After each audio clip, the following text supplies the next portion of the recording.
Assalamualaikum warahmatullahi wabarakatuh. Perkenalkan, nama saya Perawati, calon guru penggerak angkatan 10 Kabupaten Kutai Kartanegara.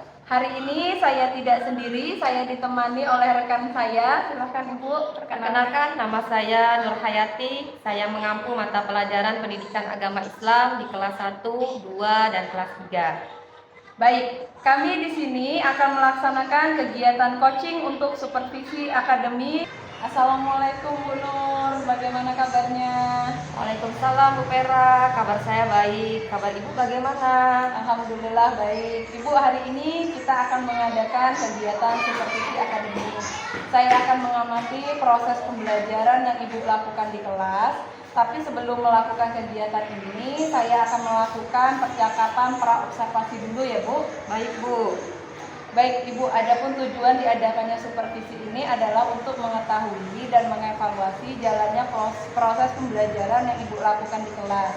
Dan percakapan praobservasi ini saya lakukan sebagai langkah awal untuk Ibu mempersiapkan diri agar lebih semangat lagi mengajarnya, agar lebih siap lagi untuk pembelajaran di kelas dan selalu memberikan yang terbaik untuk peserta didik. Baik Ibu, ada beberapa pertanyaan yang akan saya tanyakan berkaitan dengan tujuan pembelajaran.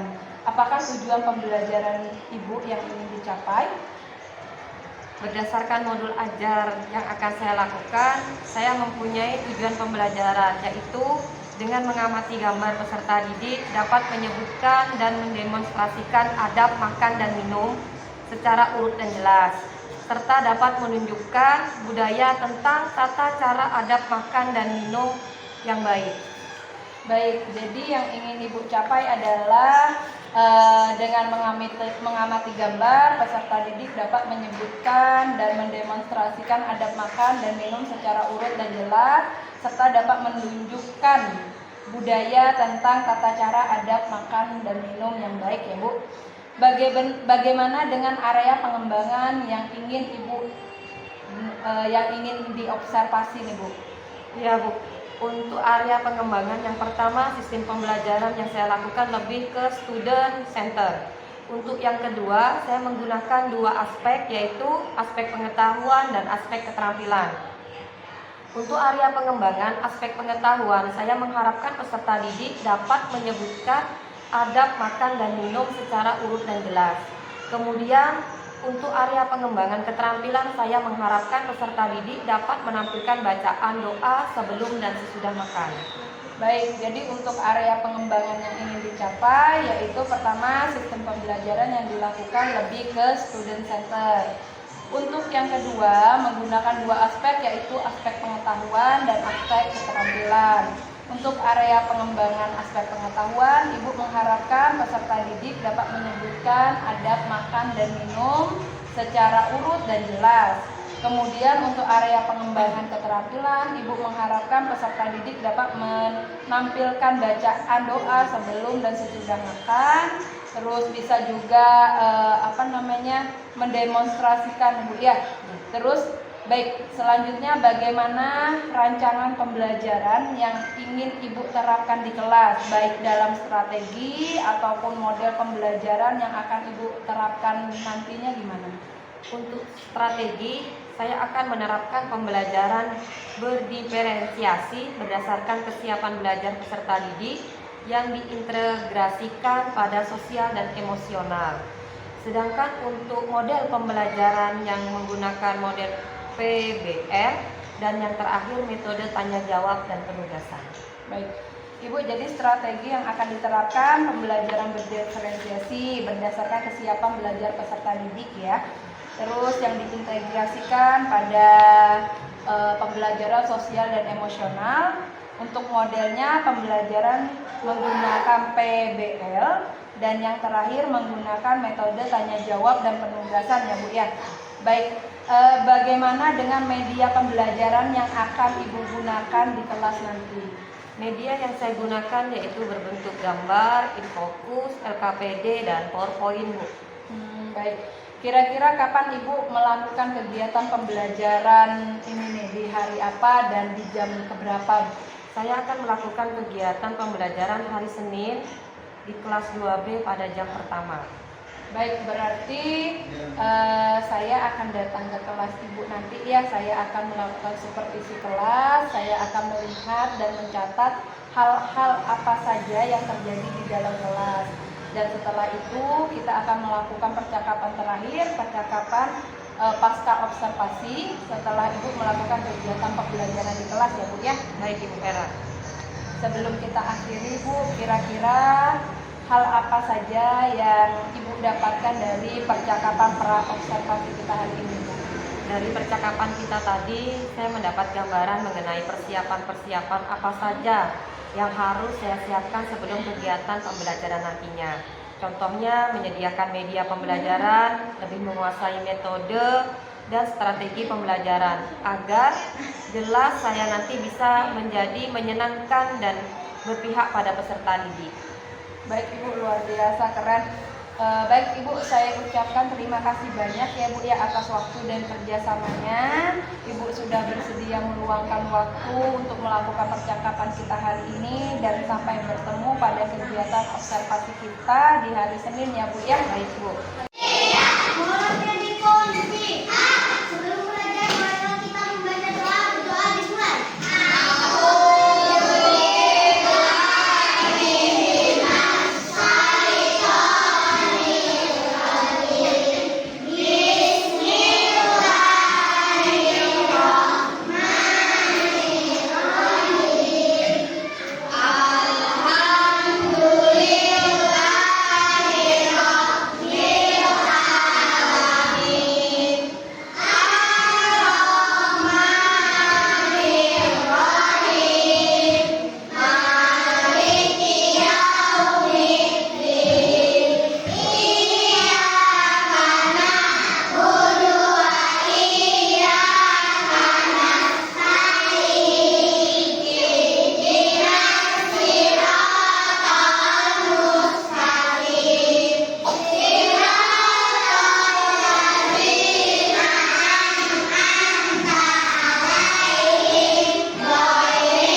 kedua, peserta didik dapat mendemonstrasikan adab saat makan dan minum dengan tepat. Oke.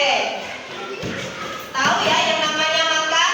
Tahu. Kalau kita lapar perlu makan. Kalau kita haus perlu minum.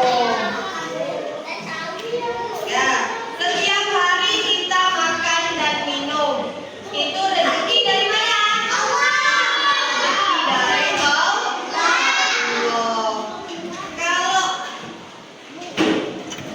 rezeki dari Allah lewat apa? Ayo. Rezekinya dari Allah lewat apa? Dari tanah tanaman. Kita makan apa? Makan apa? Nasi. Siapa yang makan batu? Ayo, siapa yang makan batu? Ada makan batu? Batu es. Ya? Ya, batu es. Oke. Sekarang batu ada makan dan minum. Tahu nggak ada? Apa? Caranya kita makan dan minum. Pertama bagaimana? Sebelum makan mencuci, ya cuci tangan. Coba tangannya dicuci semuanya. Punya tangan nggak nih? Cuci tangannya. Tangan yang mana? Kanan dan kiri. Setelah mencuci tangan apa? Duduk yang baik, ya kan? Setelah duduk apa lagi? Membaca doa. Baca doanya kita apa ya? Ada yang tahu tidak? Coba bacakan.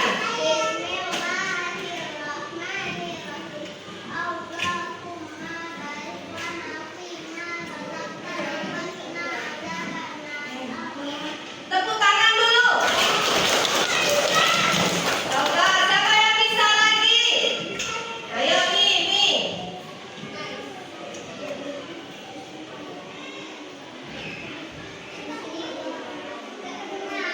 Oke, tepuk tangan. Ibu mau suaranya yang nyaring. Doa makannya. Coba Sayyid. Nyaring Sayyid.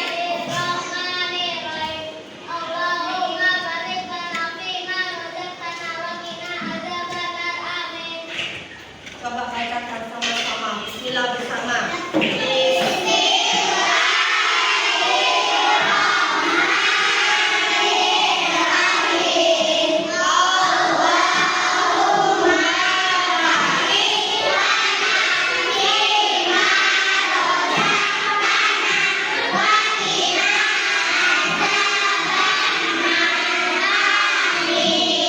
Ya, kalau mau makan, kita baca doa dulu.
my god. Nah, nih, makanan dan minuman dari yang halal. Apa yang itu?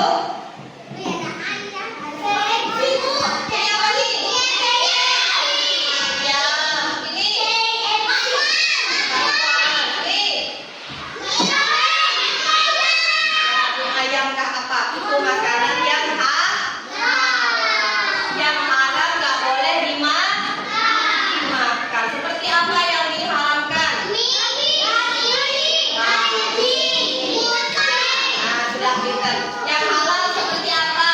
Ikan,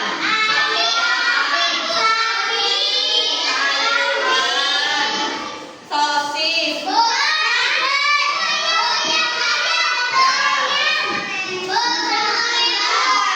Kalau makan sambil berdiri ada? Tadi sudah dipraktekkan sama Nusa. Makan jangan asal makan, jangan berdiri. Berdiri itu kabarnya duduklah ketika makan dan selanjutnya mencuci tangan sebelum dan setelah makan. Tidak boleh makan berlebihan. Nah, kalau berlebihan nanti bisa muntah dan makannya juga mudir. Ya, kan buang begitu saja. Sering tidak boleh mencela makanan. Tahu mencela? Menghina. Kadang kalau kalian nggak cocok dengan makanan hari ini, Bagir dimasakkan sayur ikan asin misalnya. Bagir nggak suka. Bagir sukanya ayam sama nugget. Ibunya sudah capek-capek di rumah memasakkan. Bagir mencela. Aduh, saya nggak mau makan. Nggak enak itu sayurnya. Itu namanya mencela. Nggak boleh seperti itu, ya. Ya, harus dinikmati. Harus dinikmati. Itu rezeki dari siapa? Kalau Allah nggak kasih kita makan bagaimana? Kenapa?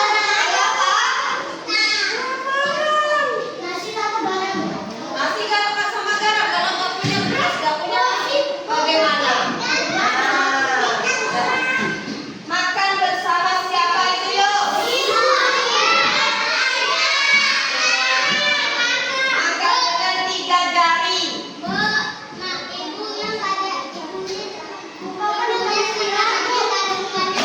Itu dia tunjuk begini, dia sambil nusuk ya. Ayo. Terus tidak boleh meniup makanan dan minuman. Ya, pakai kipas. Lanjut. Nah, sudah yang ibu sampaikan tadi paham tidak? Paham tidak? Ada yang tidak paham? Ada yang tidak paham? Apa yang tidak paham? Boleh bertanya. Apa ada ibu? Kenapa tidak boleh tiup, yuk? Kenapa tidak boleh tiup? Ada yang tahu? Ada yang kenapa tidak boleh tiup? Nah, ada kumannya nanti di mulutnya bau. Ada lagi tidak? Ayo, kenapa makanan tidak boleh ditiup? Kenapa yuk? Kata temannya tadi mulutnya bau. Nanti ada kuman yang masuk. Ayo, ada yang lain?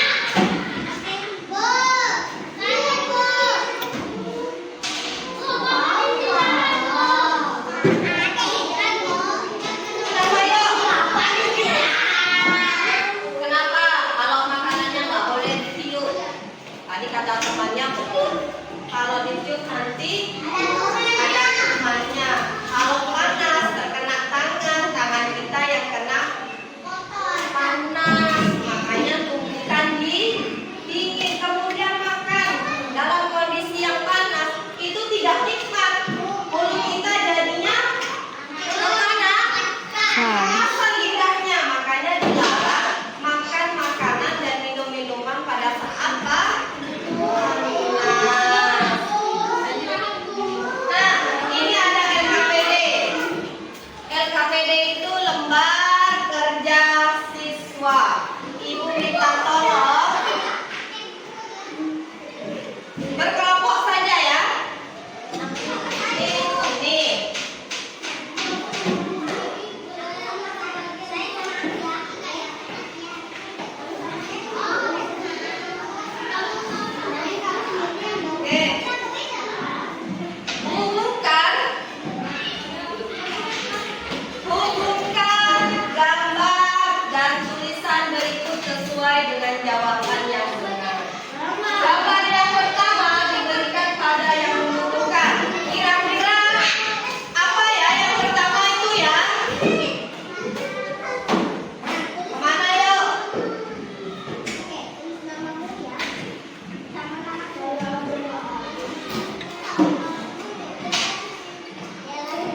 Ya, lanjut.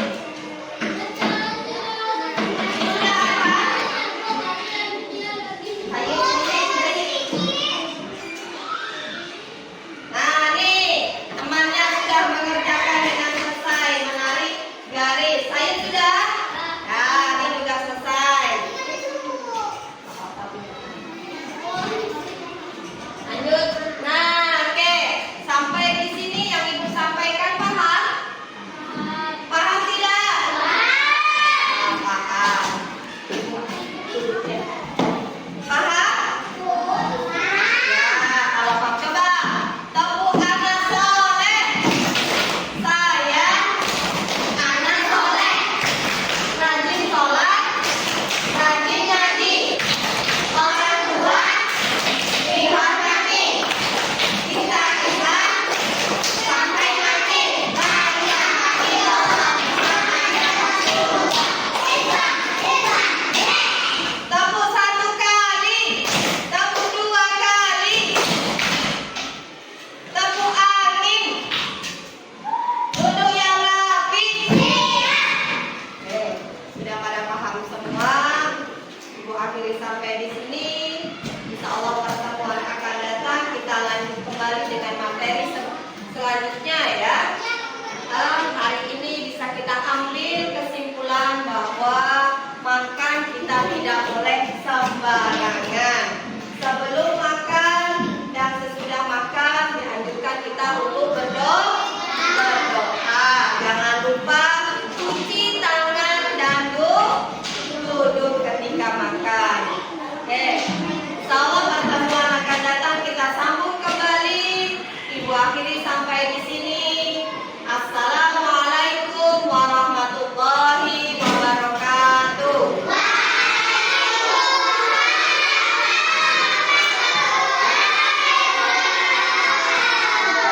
Jangan lupa belajar di rumah anak ibu. Silakan istirahat. Baik, Bu Nur, tadi kita sudah melakukan kegiatan pembelajaran yang telah Ibu lakukan di kelas, dan saya akan memberikan beberapa pertanyaan dengan tujuan untuk mengevaluasi sejauh mana proses pembelajaran yang telah Ibu lakukan tadi di kelas. Baik, Bu Vera. Oke. Untuk pertanyaan pertama, bagaimana perasaan Ibu terkait dengan proses pembelajaran yang telah berlangsung tadi? Baik, mungkin karena ini belum terbiasa, jadi saya merasa sedikit tegang. Tetapi saya merasa senang sekali sehingga proses pembelajaran bisa berjalan dengan baik. Oke, alhamdulillah ya Bu ya, walaupun merasa sedikit tegang, tetapi proses bisa berjalan dengan lancar.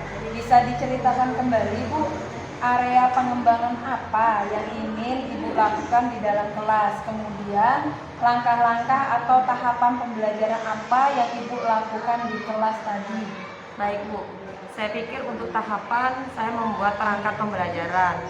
Kemudian untuk area pengembangan, untuk yang pertama sistem pembelajaran yang saya lakukan lebih ke student center. Untuk yang kedua, saya menggunakan dua aspek, yaitu aspek pengetahuan dan aspek keterampilan.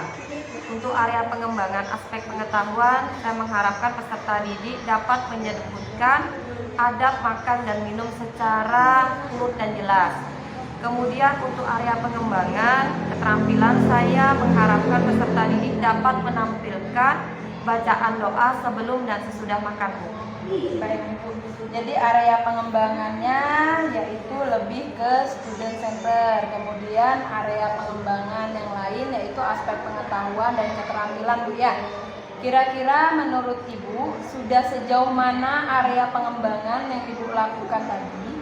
Apakah sudah berhasil dilakukan di dalam kelas atau belum? Alhamdulillah Bu, menurut saya berjalan dengan baik. Namun masih ada kekurangan yang saya alami ketika melaksanakan proses pembelajaran. Baik, jadi menurut Ibu sudah berjalan dengan baik ya, tetapi masih ada kekurangan.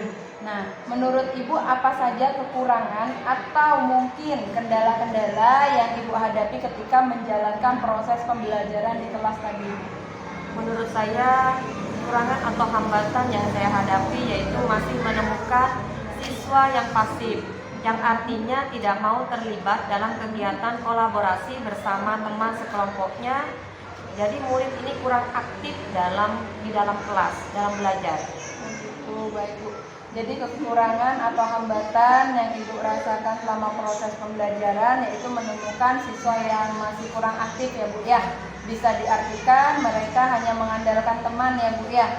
Kira-kira mengapa hal itu bisa terjadi Ibu? Terus kenapa mereka itu tidak mau berkolaborasi, tidak mau terlibat dalam hal diskusi dan sebagainya, itu kenapa Ibu kira-kira? Mungkin yang pertama mereka belum terbiasa dengan kegiatan yang saya berikan ini. Mereka terbiasa dengan tugas individu saja tanpa membiasakan tugas berkelompok. Jadi mereka pikir dengan berkelompok ada saja teman yang mengerjakan tugas, bahkan ada sedikit kesempatan mereka untuk bermain. Dan yang kedua, saya kurang menguasai kelas sehingga beberapa siswa merasa bahwa mereka tidak diperhatikan. Baik Ibu. Berarti ada dua faktor yang menurut Ibu menyebabkan murid ini bersikap pasif, yaitu tidak terbiasa melakukan kegiatan kelompok sehingga ketika dikelompokkan mereka tergantung kepada teman saja. Kemudian yang kedua, kurangnya menguasai kelas sehingga murid bersikap pasif. Kira-kira apa sih rencana tindak lanjut Ibu untuk kedepannya agar kekurangan ini tadi tidak bisa terjadi lagi di kelas seperti itu? Ya, untuk kedepannya karena saya menerapkan pembelajaran yang berdiferensiasi juga, dan saya menerapkan 3 aspek gaya belajar, yaitu auditori, visual, dan kinestetik. Kegiatan ini harus didampingi dengan strategi pembelajaran yang lain, strategi belajar yang menyenangkan, strategi belajar yang biasa memenuhi kebutuhan belajar anak, sehingga anak tidak bersikap pasif lagi selama belajar seperti Vera. Baik. Itu merupakan rencana ke depan ya Ibu ya, pada proses pembelajaran yang akan datang lah ya. Ibu akan tetap melakukan gaya belajar mereka sehingga mereka bisa menikmati dengan tidak bersifat pasif lagi ya Bu ya. Mudah-mudahan rencana yang Ibu sampaikan terrealisasi dan bisa memberikan dampak positif ke depannya. Terus kira-kira Bu, kapan Ibu akan melakukan perubahan dengan rencana pembelajaran yang Ibu sampaikan tadi? Mungkin untuk waktu dan tempatnya belum saya tentukan. Insya Allah akan saya lakukan secepatnya agar proses pembelajaran bisa menjadi lebih baik lagi Bu Vera. Begitu, baik Ibu. Ibu, saya ucapkan terima kasih